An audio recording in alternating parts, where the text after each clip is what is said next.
Vitarāga vishayam chittam. Namaste everyone.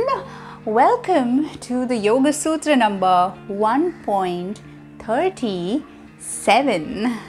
My name is Vasundhara Talware, and before we move any further, may I please request you to subscribe to my channel by clicking on the subscribe button right there and hit the bell icon to be notified about all the upcoming amazing videos your way.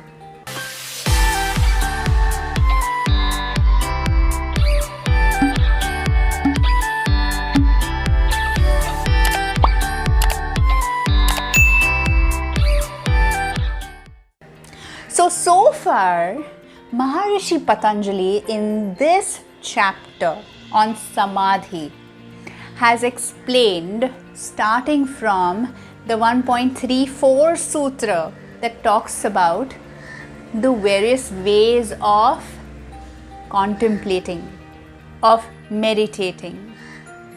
And he says in the 1.34, Shunyaka Pranayam can be one of the practices that you can practice in order to make your mind tranquil, calm, and experience the peace and joy within.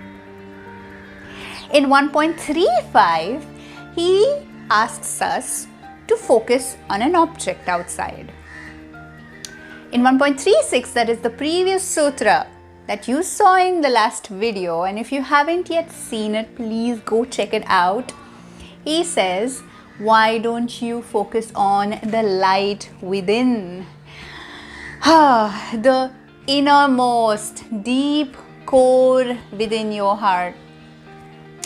That's one way of stilling your mind. And in this sutra, he says, why don't you contemplate on the many sages? Pick one to begin with. These sages who are free from all desires, that is Vitarāga vishayam, free from all desires and attachments, free from the worldly materialistic distractions. Someone who's calm and tranquil. And when we start contemplating on these sages is when we start imbibing those values, traits, characteristics, and we too start becoming somewhat, in some percentages, like them. It is also in the modern world called mirroring. But the whole process is far more subtle. It's a lot more energy work, and you focus on the sages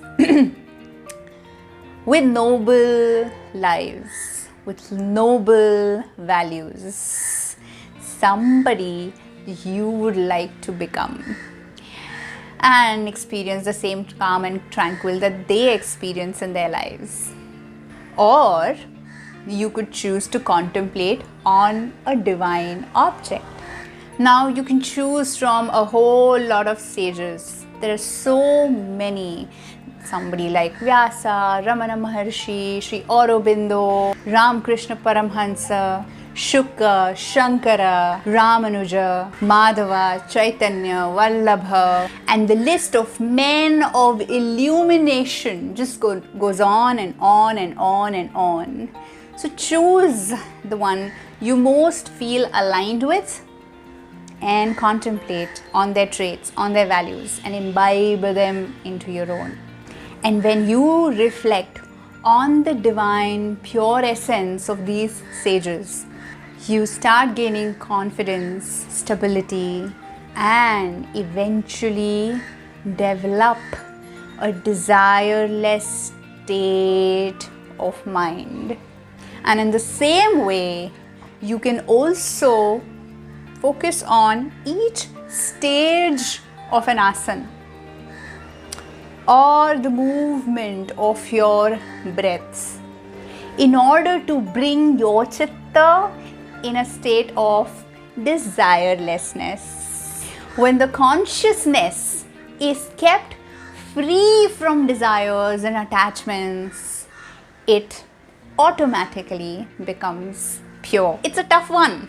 It's not so easy. You may let go of the big desires, alright, like that big red Ferrari you want to own, a Lamborghini, or a big palatial house, and one house in Spain, one house in Italy, and stuff like that. Alright, you let go of those and make peace with what you have.